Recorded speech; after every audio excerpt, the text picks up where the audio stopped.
trying to stand up in front of executives with confidence when we start talking about the likelihood. Yes. Yes. And, I heard you mention Monte Carlo and some other things, but our data is pretty bad. Data is really bad.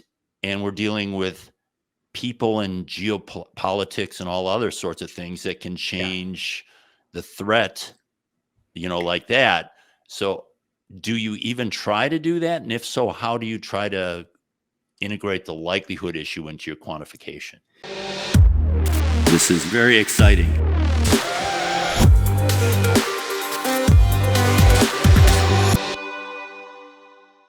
Hi, I'm Dale Peterson, and welcome to the Unsolicited Response Show. I think we have an exciting show today talking more about risk. I just want to give a quick plug to S4X22. It's only a month away now. It's April 19th through the 21st in Miami South Beach. We've got, I think, a really great agenda. But what I'm most excited about is we're now at over 500 people attending. This is, as always, a best-in-world crowd in terms of ICS security expertise.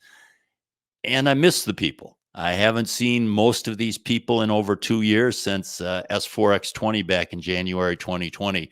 So we've got a ton of fun activities, a lot of social events. I think while the content itself is going to be great, I think what most people are going to enjoy is just being around each other, getting a chance to reconnect. And in those reconnections we've seen over the years, it leads to a lot of forward progress, a lot of new ideas, and great things like the top 20 PLC secure coding list.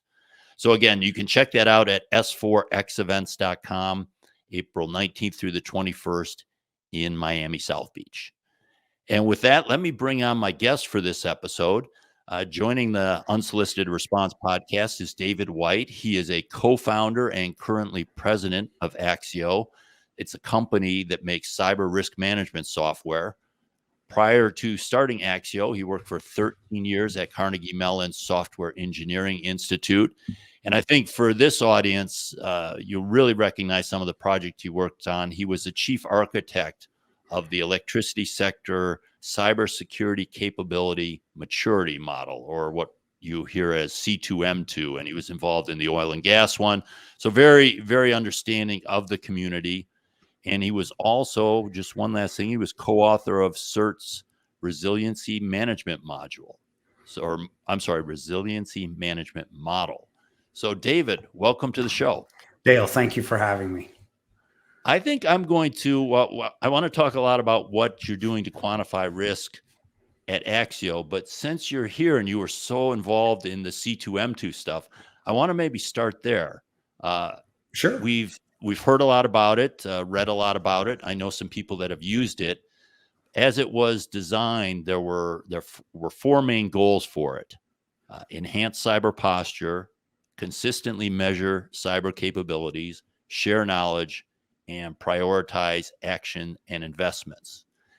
I think I really break it down from a company standpoint. Where am I now?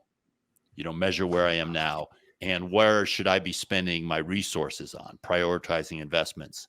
Particularly in those two areas, where do you see C2M2 having succeeded or contributed the most towards achieving those goals? That's a great question. So I think, one of the great things about C2M2 is that it gave the ICS community a stake in the sand, if you will, because most of I think I'm going to say almost all of the frameworks and models we had at that point in history were really IT centric. And C2M2 was the first that was,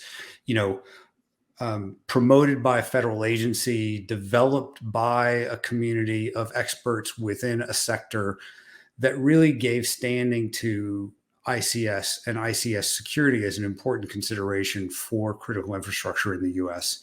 And so, look, I think that the model has been effective at getting companies, particularly the utilities that were the primary target of that model through the Department of Energy, who hosted it.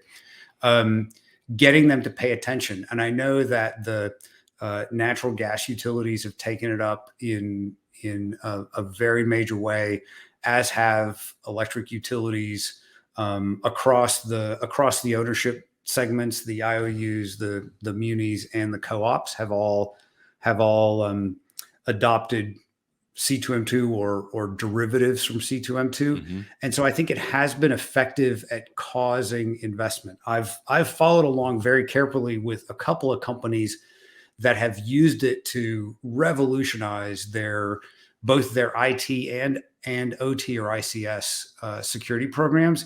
And I've seen some incredible um, winning case studies, if you will, of organizations that have used it. One organization I worked with intermittently for a couple of years, they had the model open at like every cybersecurity team meeting for several years, talking about where are we now and how are, we set these targets. Are we doing the things that we said we would do to achieve these targets? And they have absolutely revolutionized their program, starting from almost nothing. Do you think it's so I can understand the tracking element of it, right? If you use it for years, you can certainly say, this is where we are, this is where we want to be. How do you think it's doing in terms of helping them prioritize their actions and investments? Because that's one of the real challenges when you see these cyber hygienes or good practice lists. They're quite exhaustive, and because no one wants to say, oh, this isn't really something you need to do. As soon as you say you don't need to do something, and we'll probably get into this risk area, that people get real nervous in saying, yeah, this is a good practice, but it's not going to move the needle. So how are they doing in terms of actually prioritizing where they spend their effort?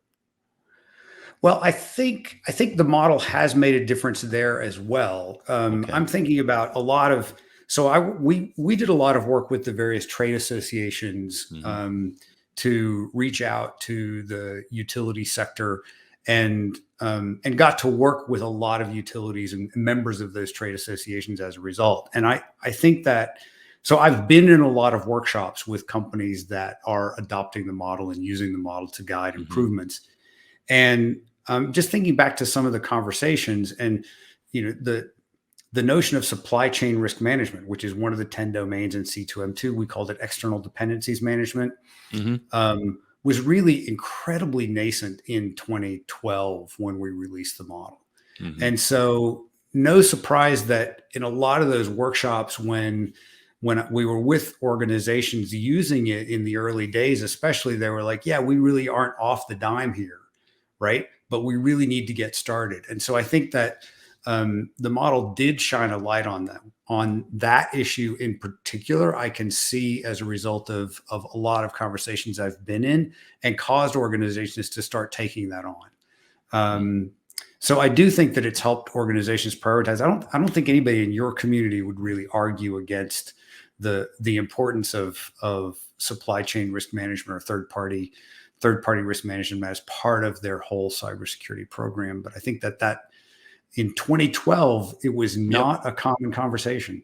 Yeah, that's true. And I know they continue to develop it. There's a version 2 that's either in the works or out. Where has the community found, well, you could say it deficient, or found where it could be improved? What are some of the things that the lessons learned in 10 years and they say we can do better this way? Yeah. So version 2 is out. So Axio is one of the organizations helping the U.S. Department of Energy with version 2, the entire version 2 models or sort of product suite, if you will. And we're working on version 2.1. So 2.0 was formally released last summer, and 2.1 will be released in 2022. I think it's slated in a few months now. One of the changes that I was really excited about that was driven by feedback from the user community was the addition of a cybersecurity architecture domain in version 2. And that domain really points to the importance of having an architecture program that defines a reference architecture and then manages differences between your current state and that reference architecture as a way to drive the organization forward from architectural consistency and sort of rigor as part of your cybersecurity program. And I think that cybersecurity architecture domain is a key add for version 2. Now, the rest of the model, nothing was removed. The one domain that disappeared from the outline, the content, it was integrated with a couple of other domains, so that content was not lost. But we did make room in version 2 for the cybersecurity architecture domain, and still only have 10 domains.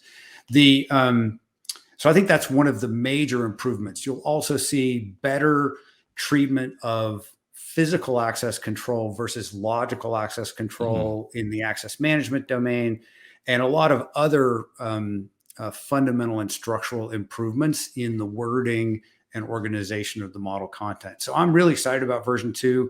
I think version 2.1, I mean, it will be a point release. It'll be better still than version 2. We're excited about that as well. And that version 2.1 has gotten a lot of user feedback from version 2 and version 1.1 users that's incorporated in version 2.1. I'll be curious to look at that. The architecture it's incredibly important. I don't think anyone would argue that it's incredibly important, but in a way, I think it's becoming much harder, because we used to have a pretty standard architecture, and distributed energy resources, increased use of the cloud, for very good business reasons, make it so that having a architecture, a reference architecture, is harder. There's actually a session, I've seen the slides already on it. Alexandrine Torrance from Wavestone is comparing a traditional architecture, a refinery architecture, as kind of the ideal architecture, to a distributed energy resources architecture.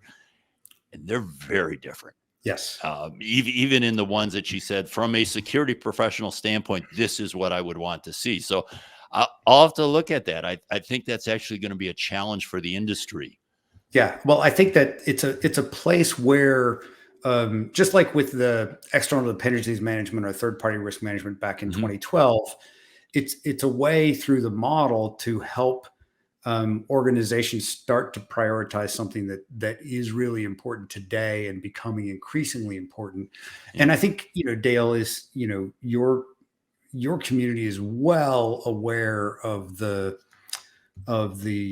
convergence between the IT and OT worlds, and lots of dependencies. And I know we're going to talk about our risk quant work, but we've done some really interesting work with critical infrastructure firms, looking at those dependencies on the industrial control system side of the house on traditional IT, and what happens on the industrial control system side of the house if certain IT primitives like the main network go down, because you might be depending on that for encrypted communications point to point, for ICS control and ICS monitoring.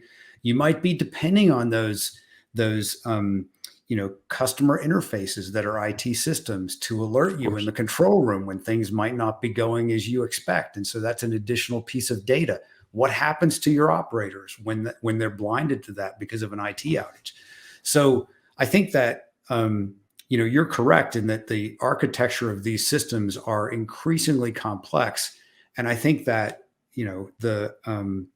like the Colonial Pipeline event points out the importance of really understanding those dependencies in a way that, I think that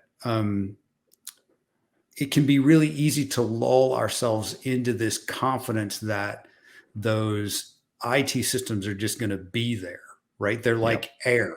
And not until you take the air away do you realize how much you needed the air, right? Yeah. And so part of the architecture domain is starting to get this discipline in place in organizations so that we can better understand those interdependencies and better protect the availability and security of the ICS side of the house.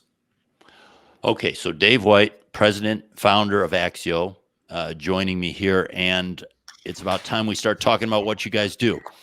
So I looked at your site, and let's see, there were a couple of things that I pulled out. Okay. One of the key things was what we've been talking about. There was a quote in big letters, where do you put your next dollar? Yeah. As one of the key questions that you try to help answer. And you talk about taking a top-down approach and this concept of cyber risk quantification. And in a way, cyber risk quantification isn't difficult in the sense that it's pretty easy to put a number on something. It's just a question of what is the precision of that number and value of that number. So I wanted to maybe start there.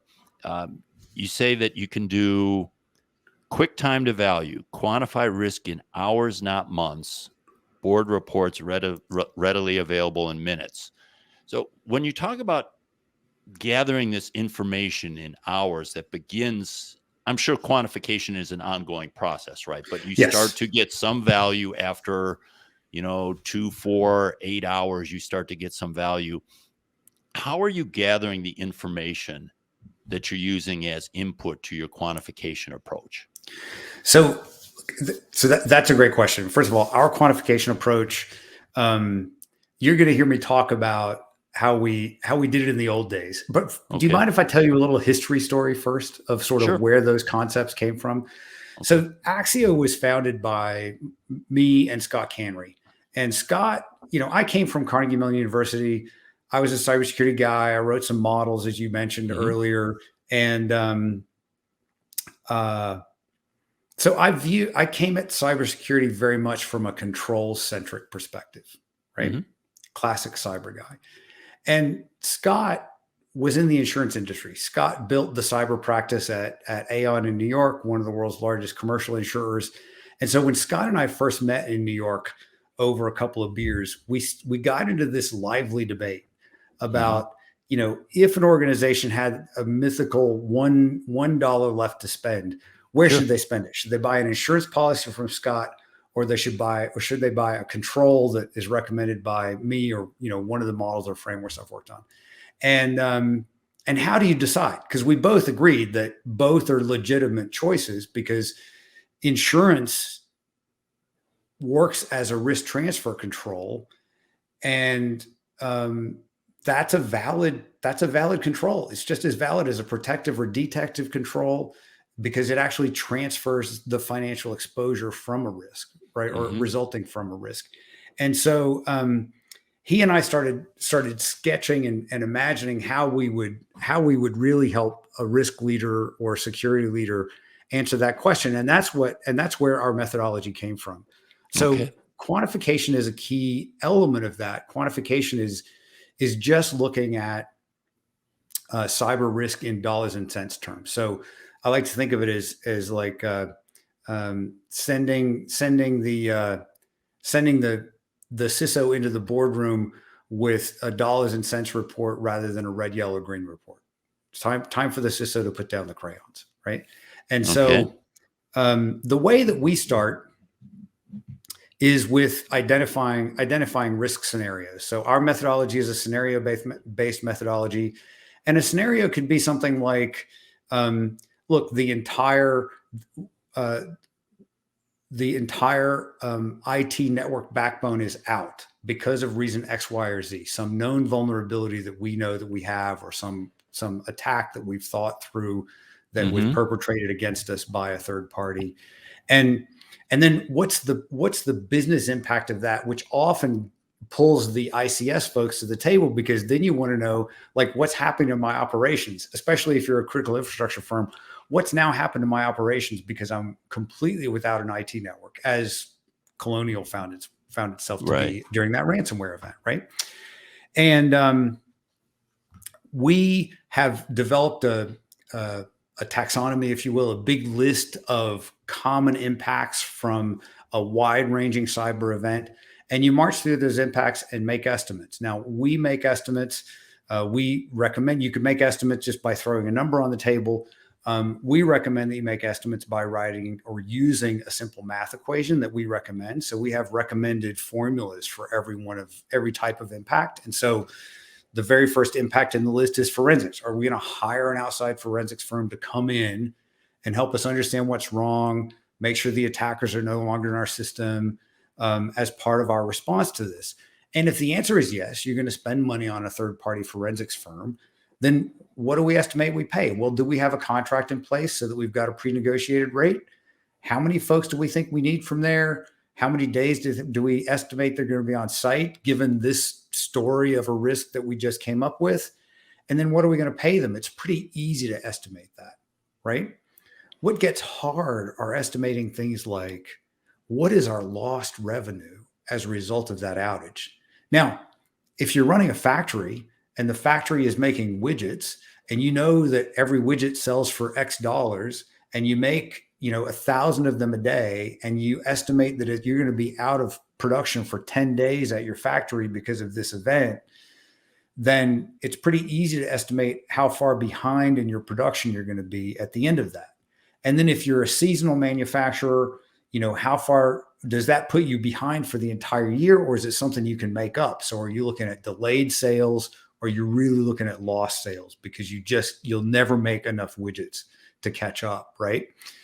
And those are pretty easy to model as well using simple mathematical equations. So brainstorm scenarios with people in the organization who really understand how things are wired up. And that almost always includes somebody from the ICS side of the house in a heavy industry. But let me let's stop there before we get too much further down this. So I'm thinking of scenarios, again, we're talking about the ICS world here, the OT world. One of them is if you are producing a product or service, having that unavailable, that's a scenario. When you look at that scenario, does the scenario include? See, I would say that's more the consequence. What we've identified is the consequence. Yes. Do you then do your scenarios go as far to say how that would happen, or are you just in your scenarios just identifying the consequence of these attacks? It can be both. And so, I'm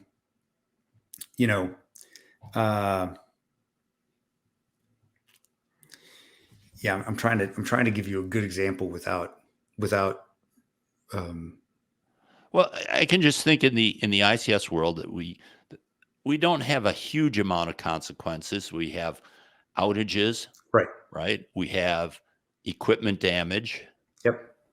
We have, and these are, you get these basically when you stop thinking of them as cyber events, when you think of them as the kind of things you see in those classic 5x5 risk matrices. Yep. We have human safety, we have people dying, we have environmental disasters, and those are the kind of things that the physical systems that ICS are monitoring and controlling can do that are a little unique. So I can see where you could come up with probably not a huge list of scenarios that could capture what would be typical consequences for ICS and ask questions that could begin to scope the impact of those. Yes. But what's a little bit harder for me to understand is then, okay, yeah, there's a lot of ways I can cause those things. How do those tie into the scenarios, or are we just trying to identify consequences that we may have to deal with? It's a little of both, right? Because making sure that it's plausible is part of what makes a good scenario.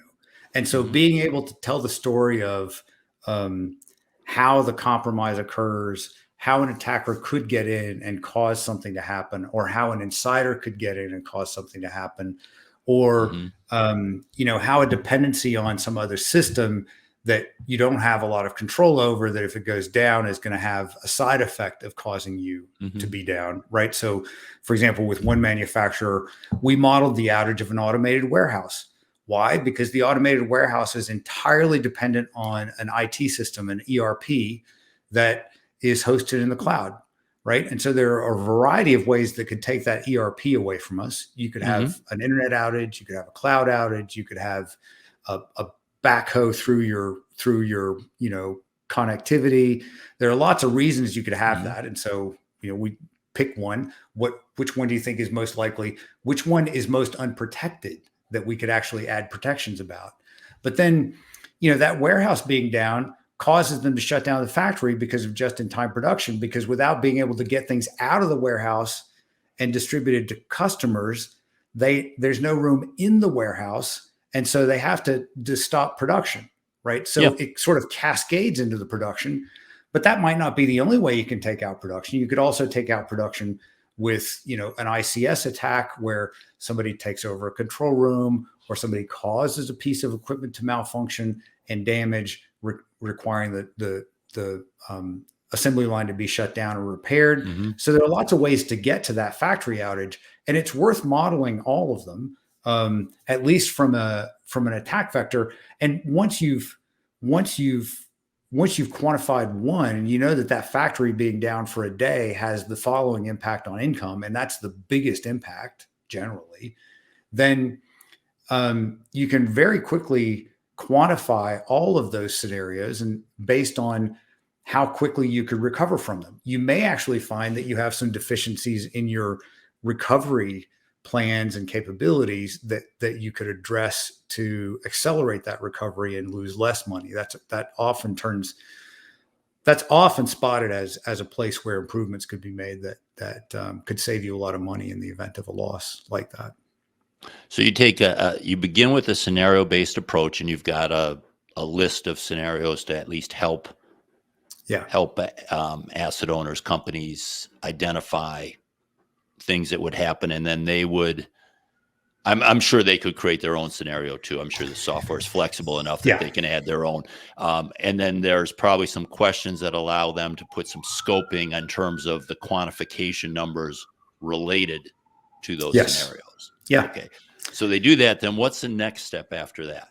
Well, once you've got it modeled, and the way that we suggest to folks that they take this progressive discovery kind of approach, where, look, I might estimate that there are maybe 10 or 15 of the standard impacts that we list might be relevant to a given event. You've got a simple math formula in each one of those as a way to estimate it.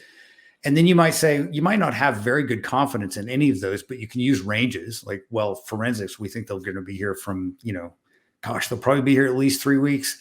I hope they're not here 9 weeks, but I could imagine them being here 9 weeks. So let's say it's 3 weeks to 9 weeks, right? Let's say the team is 3 to 5 people. Let's say that, the rate is 350 to 550, whatever. And then the same for income loss.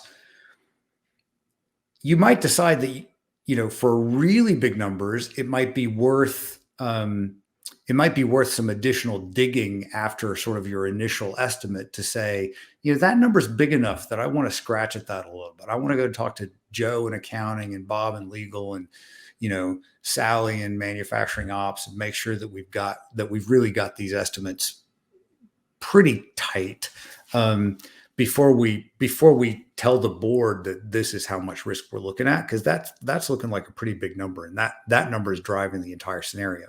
So you might do some extra work there. Now, we have Monte Carlo analysis built into the platform to help you estimate understand the range of impacts that would come from all of those ranges. And then we also have a way to aggregate multiple losses into what's called the loss exceedance curve, which is just a way to look at the likelihood in a given year that your loss would exceed a certain amount across this collection of scenarios that you end up modeling. Yeah, I was going to ask you about this, because I think most of what we talked about so far in these scenarios is what could happen and how much it would impact the company from, the variety of things, financial, human safety, all that sort of thing. You probably even reputation is probably in your thing somewhere. Absolutely. So, and that is, I think that can be done with various levels of precision given various amounts of time. Having been involved in a lot of these cyber risk assessments in the OT world, that part's pretty easy. Where you always get in trouble, or at least I've seen, trying to stand up in front of executives with confidence when we start talking about the likelihood. Yes. Yes. And, I heard you mention Monte Carlo and some other things, but our data is pretty bad. Data is really bad. And we're dealing with people and geopolitics and all other sorts of things that can change the threat, like that. So do you even try to do that? And if so, how do you try to integrate the likelihood issue into your quantification? Yeah. So this is a hallmark of our method, that these cyber events, Dale, I think you would agree with me, but I'm going to test you here. These are the cyber events that we're interested in modeling like this are high impact, low frequency events. Would you Yeah, agree with the that? hardest. Yeah, and Yeah, those are the they're the hardest ones to hardest ones. model. Yeah. Exactly. And so with high impact, low frequency events, impact tends to drive the day because, you know, uh, impact tends to drive the day. And the analogy that I like to make is I'm a homeowner. A lot of us are homeowners, and um, what's the likelihood that I lose my house to a fire? Well, I live in Georgia, so it's much lower than if I lived in California, right? Mm-hmm. And it's I live in a house that in here in the city of Atlanta is required to have a sprinkler system, so I have a fully sprinkled house, right? And so the idea that I might lose it to a fire the probability is really, really low, right? um, so if I use that trick of multiplying probability times the value of my house, I might get a number that's so low. I'm much Of more course. concerned about the price of gasoline than I am that Mm-hmm. annualized loss of my house, cost of losing my house. But if I lost my house, it would be catastrophic if I didn't have a way to transfer that loss, insurance in this case. And so impact is what drives that. Because if you say it's a 1 in 100 year event, then and it happens, I don't have 100 years to pay for it. I've got to pay for it all in 1 year, right? If Mm-hmm. it happens. And that's what makes it catastrophic. And that's why impact has to drive the analysis of these high impact, low frequency events. So that's point number one. Getting the impact right matters most for these events. Now, to use a loss exceedance curve and actually combine these events, you do need to address probability. And we address probability in two ways. So we look at probability as consisting of two factors. There's a probability that somebody will try something against you, and there's the probability that it will succeed if it's tried against you, right? We call that second Mm-hmm. one susceptibility. We really Okay. wanted to call it vulnerability, but vulnerability is a loaded word, right? Yeah. So we call it Mm-hmm. susceptibility. And so there's the probability of an event, and there's your susceptibility to the event. A lot of experts are saying probability events are trending to one. In any case, you don't have a lot of control over it. There are third parties now, institutional shareholder services, for example, is estimating that percentage by sector and by company. And so there are lots of ways to take that, all of it with a grain of salt. Your susceptibility is something that your experts inside your company know better than anyone. And I'm going to say that relative susceptibility matters more than absolute susceptibility. So I don't ever want to ask you to estimate the likelihood that somebody's going to make it through your first firewall. Now, estimate the likelihood that they're going to be able to escalate privileges and get into Active Directory. Now, estimate the likelihood that they can use those to crack into the ICS side of the Mm-hmm. house. Now, estimate the likelihood that they know how to tackle asset A, B, or C once they're in the ICS side of the house. Now multiply all of those erroneous numbers together and use that as a probability. We don't do that. What we do is you've got this collection of scenarios. Tell me which one you're most susceptible to. We'll call that very high on a relative scale. And tell me Mm-hmm. which one you're least susceptible to. We'll call that very low on a relative scale. Now rank order all of the other scenarios in between those two bookends. Now we've got relative scenario or relative probability, right? At least from a ranking perspective. And there's really good Mm-hmm. academic research that says even experts are horrible at estimating the probability of something, but they're really good at ranking, right? Mm. So we're using Okay. that capability that we know experts have of ranking to do that. And then we do have one probability entry, which is the probability that somebody's going to try something against you. And then that combined with that relative susceptibility is what we use in the Monte Carlo analysis to generate that annualized loss exceedance curve. Okay. Where We run it 20,000 cycles. So it's like running it 20,000 years. Mm-hmm. And every year, the first decision is there a cyber event this year? Okay. And that one probability determines that. And then that relative susceptibility, if there is one in that cycle, the relative susceptibility has an impact on which event is chosen. And then you get that impact. Now, there's additional academic research that shows a decay curve of how likely an organization is to have a second event if they've had a first event. We use that decay curve to decide in those years with one event whether there's going to be a second event. And if there's a second event, back to relative susceptibility to pick that second event. Mm-hmm. Most years don't end up having an event, right? And using that kind of logic, our algorithm to generate that loss exceedance curve. The Monte Carlo we run on an individual scenario is actually just an impact Monte Carlo. It has nothing to do with probability. It's all impact. And it just shows you the impact range in a curve. So you have a most likely impact. And then you have the bookend impacts, the least likely impact and the most likely impact. I'm sorry, I felt like I talked way too long. No, I have a million questions, but when you're talking about that range, that's related to the example that you gave where forensics could take 3 weeks or 9 weeks. So, and then you'd run those all and you'd say, is this there? I guess just one comment, and then maybe we'll move on to another area. But when you're talking about probability of being attacked, and that type of information, I think that's always tricky, again, coming from the ICS world, because yes, the probability that you're going to be attacked is one. Is the probability that you're going to be attacked with an ICS specific attack? Is the probability that you're going to be attacked with an ICS specific attack where they're willing to put in engineering and automation hours to understand your system, to go as far as Stuxnet to rebuild your system, or just to say, hey, you've got Allen Bradley controllers and I know how to attack those, So the probability, I think, is really difficult. Yes, I know every company's going to be attacked. They're probably going to get a lot of automated attacks that just get sprayed. That's where you hear these numbers you hear like, oh, utilities are attacked millions of times every week, every day. Well, yeah, of course. But those are just sprayed attacks. Those aren't the kind of attacks that we really worry about. Yes. I'll give you a chance to comment on that, and then we'll move on. Well, I think that, context matters a lot here. Mm-hmm. And I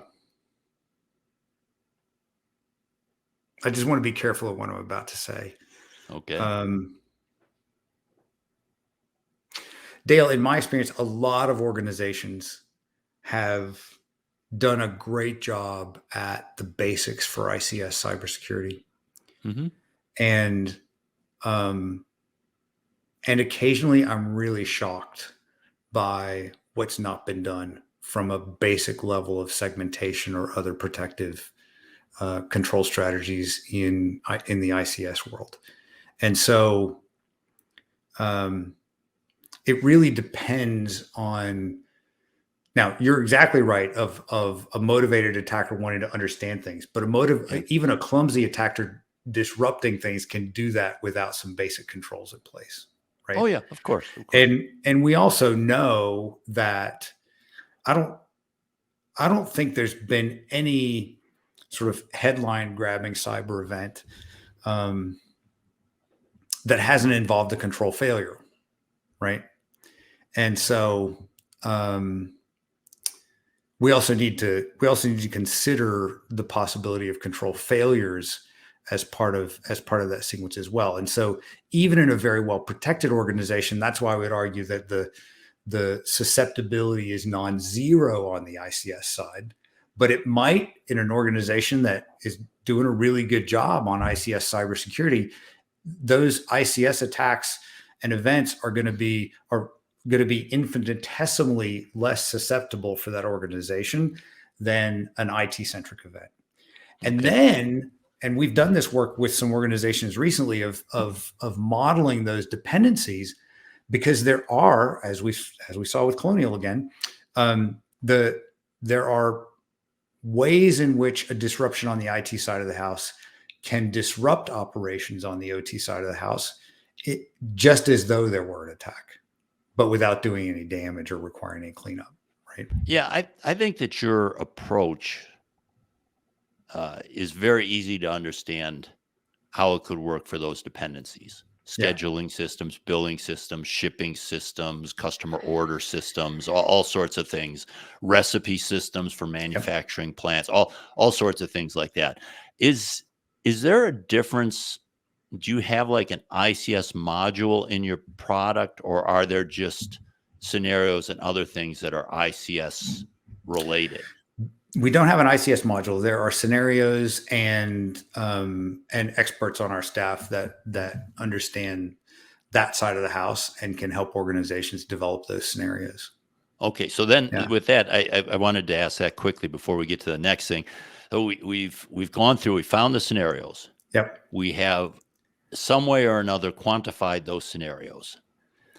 And then, well, that's a little unfair. You explained how it did. Yeah. It's not magic. Okay. You explained some of Yeah. that. I was just using short language there. That's okay. And then the next step is, okay, what do we do about it? Yeah. So do you go so far as to just give high level things saying, hey, this is a transfer, this is a security control, this is a consequence reduction, this is how do you actually go about deciding or helping companies make the decisions what to do to get down to the risk level they're comfortable with? Two things that we model. One is, so in our software, we have an insurance analysis and stress testing module Okay. where, and Dale, you've done some great coverage recently on insurance, and I know that you're going to have some insurance sessions at S4. Yeah. And you had a good friend of mine, Monica Tigliano, Yep. on this podcast recently. So thank you for shining a light on that, because it's really important for ICS leaders to know about. And one of the challenges on the ICS side of the house for insurance is that an ICS event can cause tangible damage. It can cause environmental damage. It can cause injuries. All of those things that you mentioned earlier. Yeah. And those aren't going to be covered with what's a cyber insurance policy. It's going to be covered by your property policy or not at all. It's going to be covered by your liability policy or not at all. Your environmental policy or not at all. Your control of well policy or not at all. And I say not at all because, as you pointed out in your recent podcast, there's a lot of exclusions being applied to those traditional policies that rule out coverage from cyber, right? And so it's really important to understand how your insurance program would respond and to explore transfer as a response, as a way to protect your balance sheet, as one of the controls that you explore. So we have insurance analysis experts, and then you might want to go to the market and get a price to buy back that cyber coverage in your property policy from somebody like Monica, who you had on your podcast.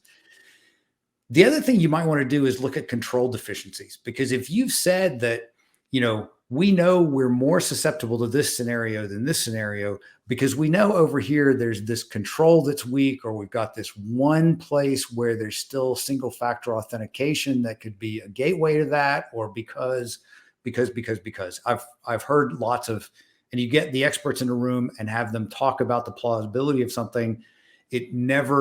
I'm never not surprised by how much they know about what needs to be done to better protect the enterprise, right? And then, so in our quantification software, we can also model the effect of those control changes. Control changes will either move the needle on susceptibility, or they'll move the needle on impact, or both, right? So for example, maybe you're in a scenario and you're saying it's going to take 2 to 3 months to recover from this because you don't have an incident response playbook that addresses that. So you would be making it up as you go along, and that that's going to take a long time, right?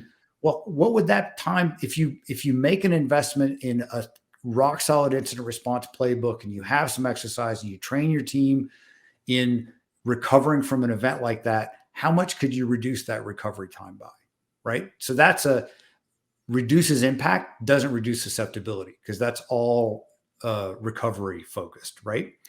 Some protective controls will reduce both. An investment in better segmentation, for example, makes it harder for an attacker to move around inside an organization.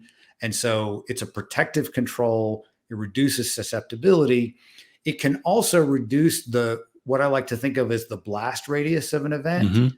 because it compartmentalizes the network so that an attacker is less likely to have as much scope in the attack, right? Mm-hmm. And so that's an example of a control segmentation that would reduce the susceptibility and also reduce impact. So modeling those is pretty straightforward in our software. And then you can do a comparison of, this is what my loss exceedance curve looks like without this control in place, and this is what it looks like with this control in place. And we have CISOs that are showing output like that to boards of directors and C-suites as part of raising money to make those improvements they know they need to make. So that's a really compelling way to argue for I the guess funding that you need. Yeah, I guess one of the things, and I have to tell you that this is related to the keynote I'm developed for 2022, which focuses on consequence. Okay. When you start to, you mentioned earlier that a lot of what we deal with, especially in ICS, are HILF, these high impact, low frequency cases. Mm-hmm. If I'm in an environment where the frequency is already low, the susceptibility is already low, then adding additional security controls changes that number, but we've already said the key number there is on the impact.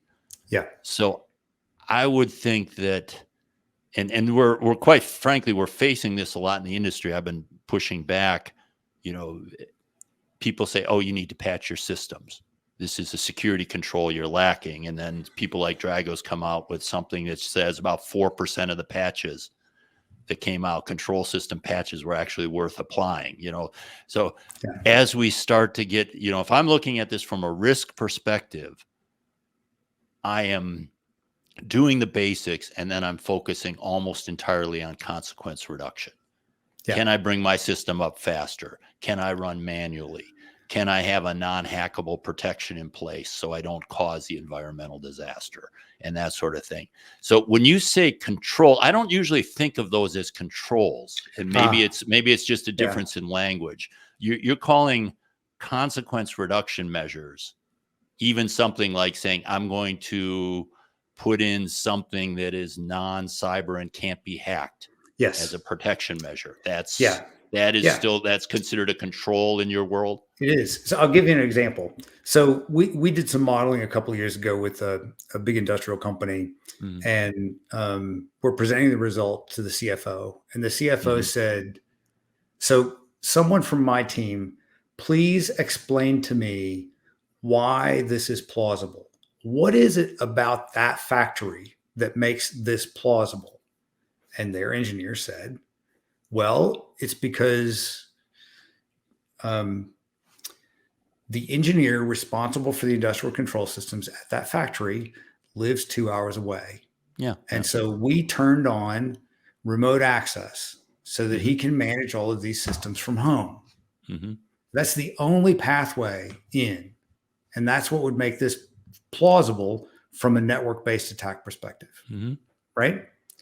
And the CFO said he will have a company vehicle in his driveway tomorrow. And tomorrow, once he has a company vehicle in his driveway, you will disable that remote access. And we will live with the risk of it taking as long as him driving there from his home to deal with something. We will eat that risk in favor of not having this risk that you've displayed to me. And then that facility will be completely off the network, right? Okay. Yeah. Right. So I want to make sure we that's get a protective to insurance. Sorry.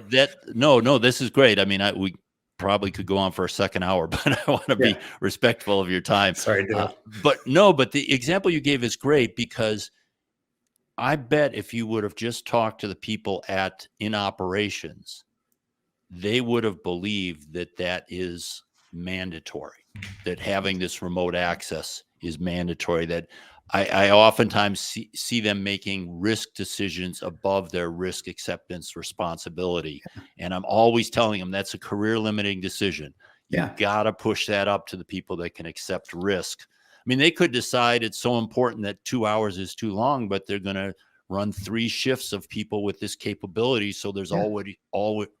always someone with this capability on site. There's a lot of ways to do it, but operations just saying, well, I've got to be able to do this, so we're going to put this hole in is really dangerous. Yeah. Let's get into insurance real quickly here. And not so much, I understand what you're talking about, transferring risk to insurance. What I'm more Yeah. curious about with the little time we have left here is I would think if I'm on the insurance side of this, like your co-founder came from, and we saw Moody's start to look at this. Moody's offers credit risk ratings, your AAA, Yep. your double B, all that sort of thing. And they were thinking about trying to offer cyber risk. So insurers sort of have the same problem in saying, we're going to insure these companies. How do I decide the risk appropriate to each one of these companies? And we're seeing questionnaires of various value in terms of quantifying or even qualifying that Yeah. risk. How do you see the insurance market try to deal with this problem of determining the risk that they're trying to accept the potential transfer of? Yeah. So, um, look, I think that the insurance marketplace is doing a better and better job, right? Okay. And one of the examples I'll give you is back in the 2015, 2016 timeframe, the cyber event that everybody was talking about was theft of credit card data, Mm-hmm. right? We had Target, we had TJ Maxx, we had all of these big credit card Mm-hmm. events. So those were the news grabbing headlines of the day around cyber. Mm-hmm. And what the insurance industry said was, look, we're not going to insure you unless you implement end-to-end encryption on payment card data. Period. Full stop. Right? You want to buy insurance, you got to have end-to-end encryption. And if you don't have it today, you've got to have a funded, scheduled pathway that you share with us to get there. Otherwise, you are uninsurable. Right? Mm-hmm. That's the risk marketplace working. That's the risk marketplace in action. By taking lessons learned from a few victims who had to suffer the consequence, and then making those lessons available to everybody in a market setting so that we can all be better, right? The same thing is happening today with ransomware. So insurers and look, the questionnaires are of various levels of value. They Mm-hmm. are getting better. And if you listen carefully to what insurers are asking about today relative to ransomware, you'll get a lot of insight about what they're seeing in their claims as primary contributors to loss in ransomware event, like Mm-hmm. having single factor authentication for domain admin accounts, like having service accounts in your IT network that have domain admin rights. Those are things that insurers are looking at because that's what the ransomware attackers are using very successfully in ransomware attacks. Mm-hmm. And so, look, I think the insurance world is a very promising place for risk data because they're the ones that get to see the losses. Now, there are some weird things happening where I don't think insurers are getting enough visibility to the data. I think they should have more visibility into loss data, like what exactly went down from the forensics report. But I think it is promising in terms of the lessons they learn in underwriting risk and in paying losses are valuable for all of us. Do you see a case where do you see this being something where there might be a third party market that says we're going to identify the cyber risk, or do you think it's still going to be each insurer making their own judgment on this? Well, I think insurers are already depending on a lot of outside or third party information sources and outside or third party models, and I think that trend will continue. Insurers are also buying a lot of data on their clients that are outside in data from folks like BitSight and Security Scorecard and those kind of purveyors, to help them better monitor the risk throughout a client lifecycle. I think that's only going to continue. Okay. And okay, great. yeah. Well, if people want to find you, obviously Axio.com, AXIO.com is the company site, a lot of information up there as well as blogs and such.